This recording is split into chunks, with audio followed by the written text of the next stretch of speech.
आश्चर्यचकित बात और लेखनी भी उसी हिसाब से कि अरे बाप रे बाप, जनवा मार पाए साना मार, अरे बाप रे बाप।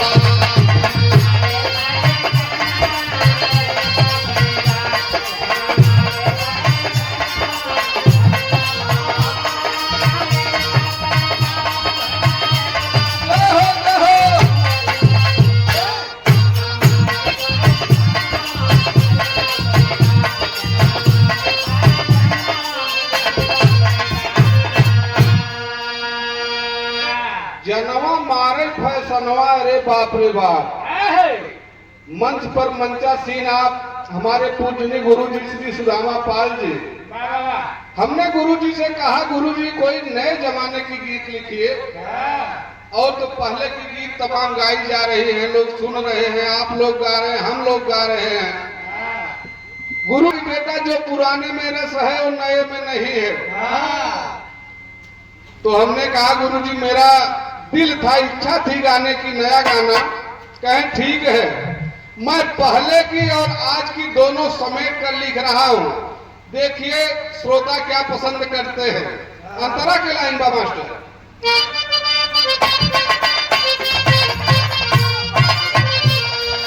भगई पहिर के पहले लोग वाला पर बिना बिछाए,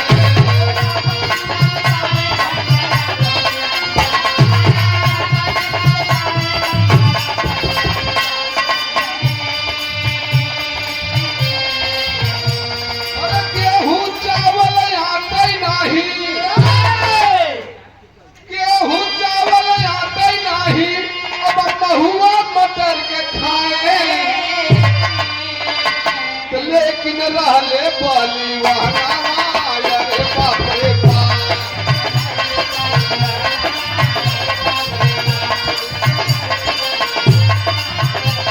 भैया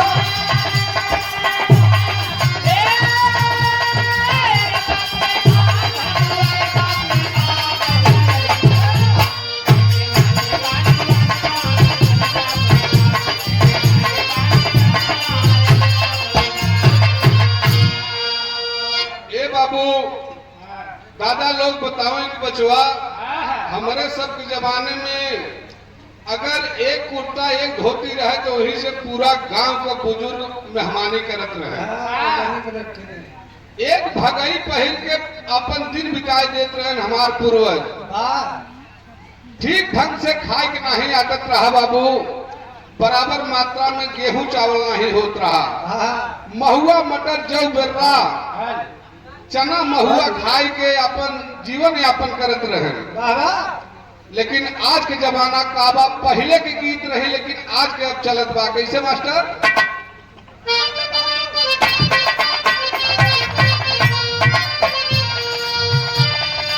अब टी शर्ट जींस पहिर के रोज जाए बाजारे,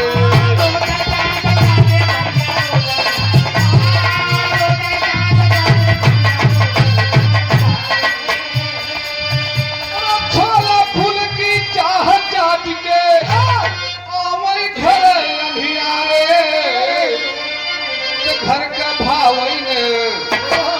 का भावई ने भोजन अरे बाप रे बाप।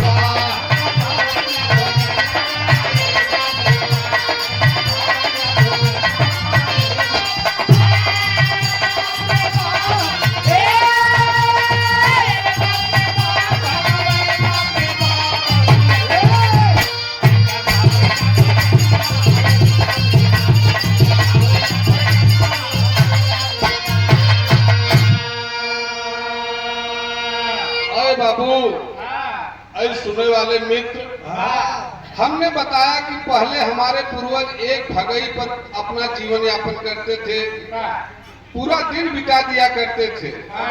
लेकिन आज का उस समय बाद जितना जन चाहे छोट हो चाहे बड़ा, चाहे बूढ़ पुरानिया हो चाहे जवान, आज के समय के भी नहीं बता सकत गिन के हमारे पास कई कपड़ा बा, इतनी आजादी बा। और अब लोग पहिर के टी शर्ट जीन्स पहिर के बाजारे जाते हैं, छोला चाउमीन बर्गर छानते हैं, चखना ऊपर से चलत बा बड़का भैया। और संध्या के घरे आवत हैं, पिंटू की मम्मी कहते हैं कि कहो खाए लेते। अब भैया लग वही टाइम बा पिया उपारे जाए कि सवेरे उठ के हम माज धो ले तनी टाइम फुर्सत हो जाए। कहा नहीं इच्छा नहीं बा सजवा के थोड़ा लेट खाए रहे यहाँ तो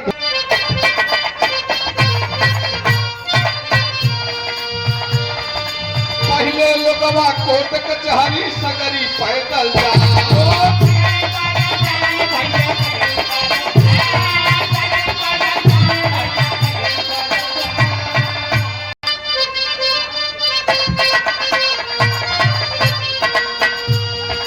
पहले लोगवा कोर्ट कचहरी सगरी पैदल जाओ।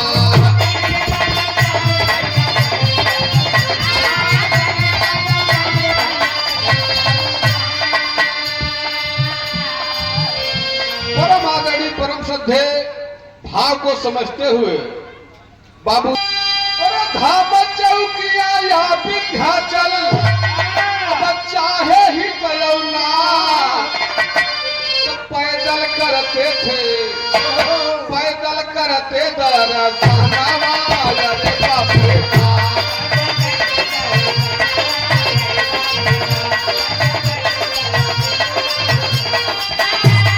भैया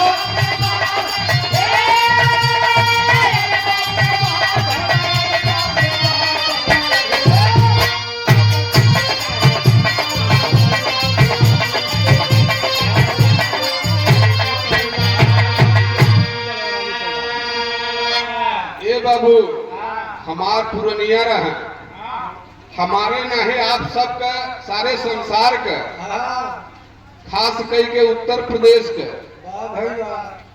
पैदल मिर्जापुर चला जाए और वहां से कोल ढकेल के ले आवे मिश्री गढ़ौरा के पावन धरती पे कह दे वो बात ताकत रही। चाहे मिर्जापुर का विंध्याचल धाम हो चाहे मैहर का शारदा धाम हमारे जौनपुर का शीतला चौकिया धाम चाहे कौशाम्बी के कड़े माई पैदल दर्शन किया करते थे बाबू।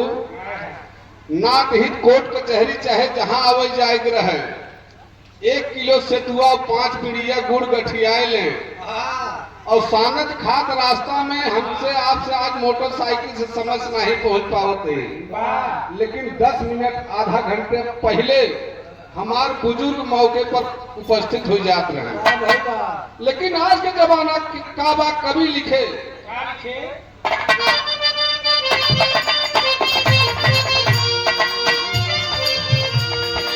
अब तो जाए मोटरसाइकिल से कहीं की लगल थकाई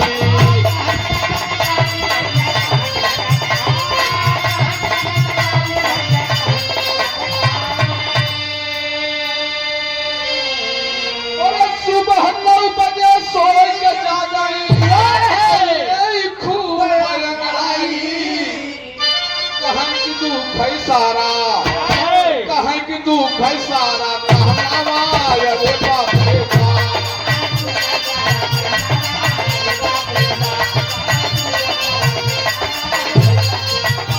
भैया क्या बात है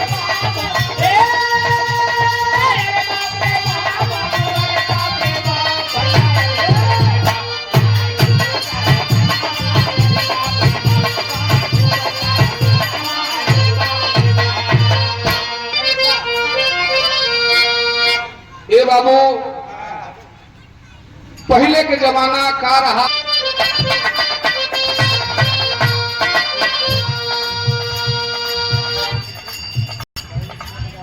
हमारे आदमी फुल्ली भी रहा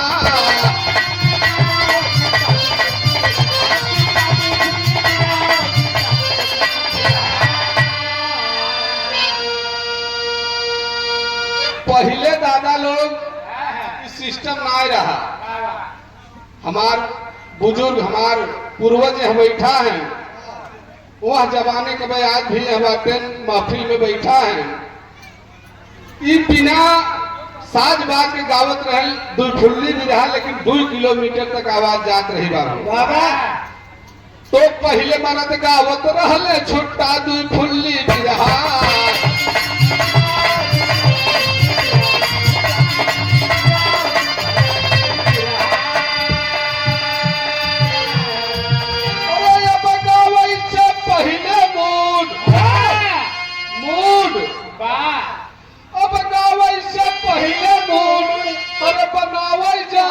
बिरहा बिरहा गावली बिरहा गावली जहनावा अरे बाप रे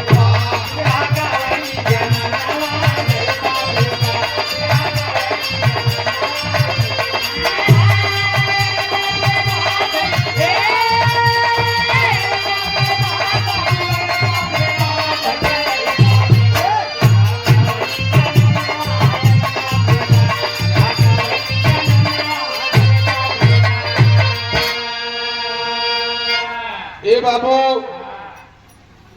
पहले दादा लोग यह तरह से गावत नहीं बिना साज बाज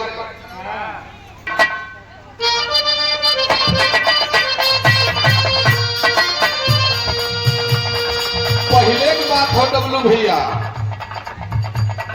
दादा लोग बतावे कि परदेश में रह पति नारी न करे सिंगार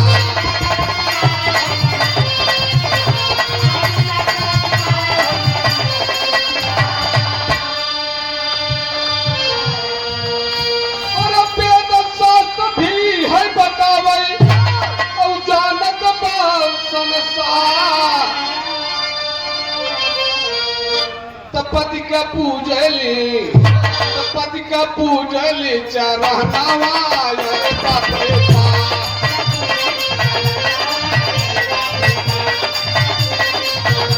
भैया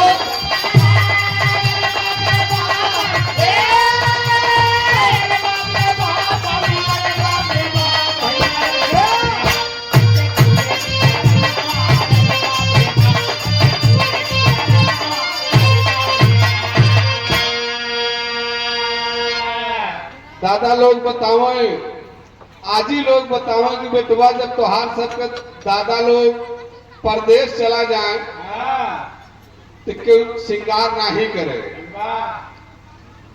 और इतिहास गवाह हुआ और पति को ही परमेश्वर पति को ही अपना भगवान माना करती थी। ये दादी लोग के जमाने की बात है बाबू, लेकिन आज के जमाने का बात बा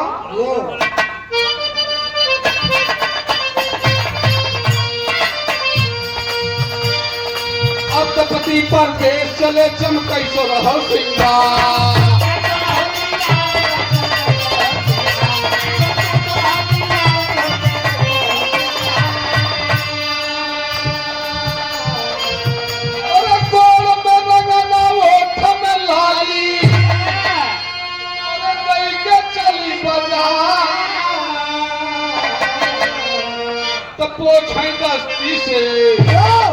पोछाई दस्ती से पहनावा अरे बाप रे बाप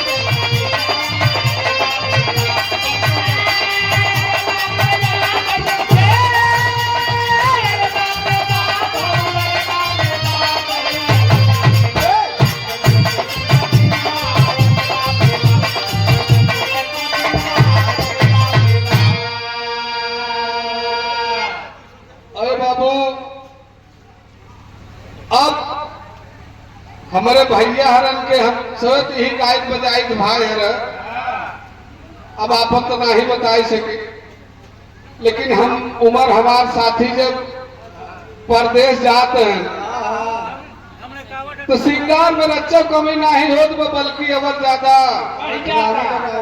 डब्लू भैया आप एक जानकार है ये भैया कौनो एंगल से कौनो कमी नहीं मिलत बा और बाजारे जाते हैं बैग लटकाई के दस्ती से पसीना पोछत हलो हाय अपन करत रील बनावे लाल बहादुर भैया तो रीलो बनत बा, लेकिन अंतिम लाइन में कहना है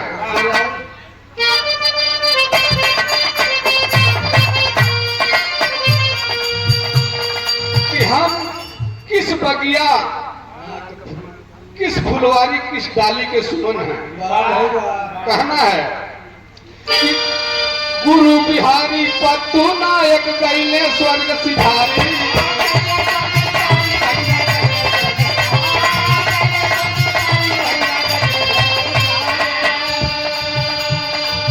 अरे बाबा पाल गुरु सिदा